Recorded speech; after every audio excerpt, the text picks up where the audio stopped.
Hey, Alliance members. Today, we want to rig some stuff up. We're going to be focusing on the Stinger rig. Great for king mackerel, wahoo, sailfish, and the common dolphin, betterly known as Mahi-Mahi. So what you're going to need for rigging up Stinger rigs, and these are the sizes that we prefer for both king mackerel, sail, and wahoo. We've caught plenty of dolphin on these rigs as well.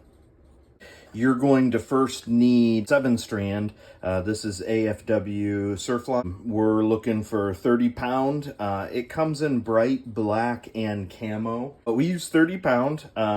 These come in 30-foot spools. You're going to need a number 2 treble hook. We're using Mustad. After that, you need a O'Shaughnessy Bait hook. These are also Mustad here. This is size 2/0. And then you're going to need a swivel to attach to the end. We like to use Spro. Spro is very powerful and very small. This is particularly a size 4, which is way bigger than what we need. However, how I personally attach these Stinger rigs to my main line is a ball bearing swivel with coast lock snap. This particular one is a size 3. I think it's rated for 78 pounds. Every time you catch a fish on one of these rigs, your rig is toast. You need to switch it out. So that's why we like using ball bearing swivel with coast lock snap, because you catch a fish and you just grab another rig, pop it on, and you're back in, get your bait hooked on, and you're back in the water, back in the fight. Let's get started. So we got our 2-foot section. What you want to do when you're working with this rig is start from the bottom and work your way up. Your treble, what you're looking for, you see how this side is beveled into a triangle, but this side is flat. I don't know if you can pick that up on the camera there, but that's a little bit better angle from the shaft coming down. So what you want to do is take your line, go through the eye, and hold that line with your thumb or pointer finger on the flat edge of that treble, right? And then what we're going to do is we're going to wrap tightly around the shaft of the treble 8 times, going towards the hooks or your fingers. So you want to grab that and wrap super tight and keep those coils close together 8 times. 4, 5, 6, 7, 8. Okay, and then reach up and grab that. And then you're going to come back through the eye like so and pull taut.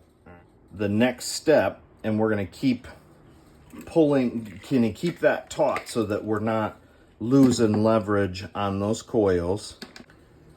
Okay, so you're going to grab that tag end down there on the end with your pliers and hold it and just pull super tight until all those coils tighten up and set in place. Trim your tag end, and you can even leave it if you wish.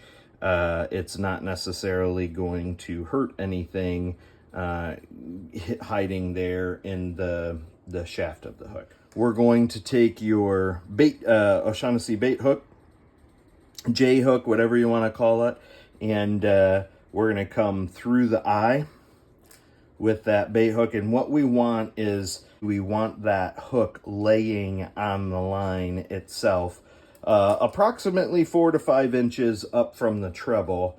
So, whatever you're comfortable with, but the standard goggle eye and or blue runner, whatever you're using for bait, you want this going through the mouth of the bait, and you want this hooking on the back lateral, along the lateral line near the tail, as an example. So same process to get this to lay on that line. We're going to hold it tight, and we're going to wrap starting from the eye towards our fingers again 8 times. 1, 2, 3, 4, 5, 6, 7, 8. Perfect. We're going to hold that tight so that we don't lose those tight coils there. We're going to come back through the eye, and you're going to cinch that up tight. Again, we'll grab our pliers and hold on to the treble, and we're going to tighten that down as best we can to get that to lay straight on the Surflon 7 string. All right, so take your swivel to get the figure 8 knot. You take your swivel, you're going to take your, obviously, the end of your rig, pass it through the eye, like so, and then you come down, you make a loop, and you're going to go under the line and back up. So if you can see the figure 8 forming there, you're going to go under the original loop that you made and come through. See how you got your figure 8, and then just start cinching down. So I'm going to come off camera here just in a second so I can get a nice tight knot on the bottom of that loop, but that is your figure 8 knot there. Before I cut off the end of that tag, just to make sure that that knot sets up nice and good. And she ain't going anywhere now. And that is your figure 8 knot with the swivel to complete your stinger rig. Great for, like we said, king mackerel, wahoo, mahi, sailfish, you name it, you're ready to go.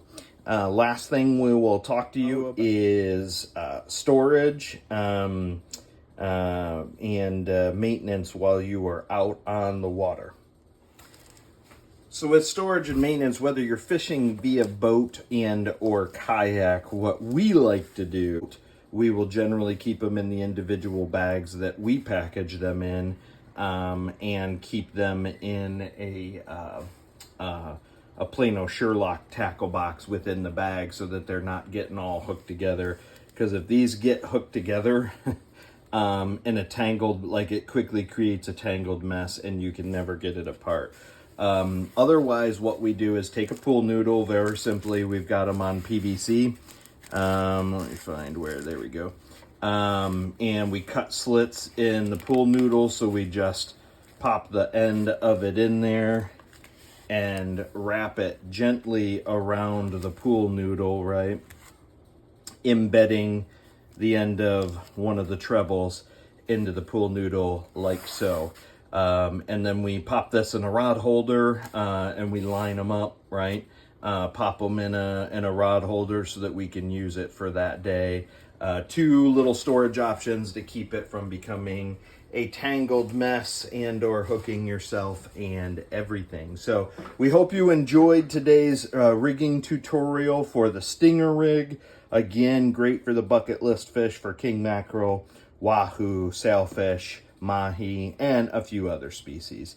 Some of the smaller mackerel, tuna even, etc. As always, may the fish be with you.